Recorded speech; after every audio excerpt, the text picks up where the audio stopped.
मुंगेली जिला यूं तो खेतीहर किसानों के नाम से जाना जाता है, लेकिन आजकल इस जिले की नई पहचान मवेशी बन पड़े हैं। जिले के प्रमुख चौक चौराहों पर आए दिन कभी सूअर, कभी गधा, तो कभी गाय भैंसों का समूह नजर आ जाता है, जिसकी वजह से कभी भी किसी भी प्रकार की दुर्घटना हो सकती है। जिले में इन दिनों बेघर मवेशियों का बोलबाला है। वह हर गली, हर सड़क और शहर के प्रमुख चौक चौराहों पर नजर आ जाएंगे। धर्म के हुक्मरान, ठेकेदार इस ओर ध्यान तो देते हैं, पर कुछ समय की वाहवाही बटोर कर ही शांत हो जाते हैं, जिसकी वजह से सड़कों पर चलने वाले राहगीरों को इन बेघर मवेशियों से एक्सीडेंट का खतरा बना हुआ है और स्थिति जस की तस बनी हुई है।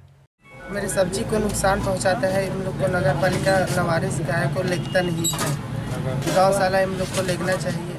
शहर की पहचान बन चुके यहाँ के जानवर सूअर और गधा हर हमेशा शहर के हृदय स्थल पर बैठे राहगीरों को परेशान करते नजर आते हैं, जिसकी वजह से ट्रैफिक व्यवस्था चरमरा सी जाती है। हिंदू धर्म में गाय को माता कहा गया है, लेकिन आज स्थिति ऐसी है कि गौ माता को सर छुपाने के लिए सड़कों का आश्रय लेना पड़ रहा है। वैसे तो गौ रक्षा हेतु सैकड़ों संगठन बनाए हुए हैं, लेकिन धर्म के रक्षक, गौ माता के रक्षक शहर से नदारद ही नजर आ रहे हैं।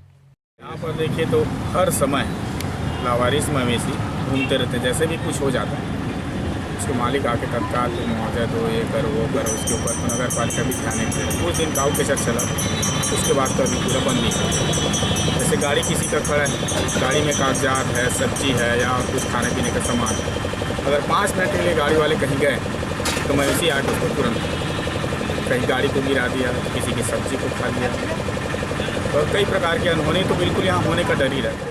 फिलहाल इन मवेशियों की वजह से कोई बड़ा हादसा तो नहीं हुआ है, पर आने वाले समय में किसी बड़े घटना या दुर्घटना के होने से इनकार नहीं किया जा सकता।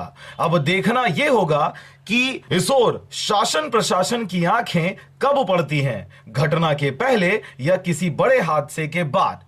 Bureau report, RJ रमझाझर।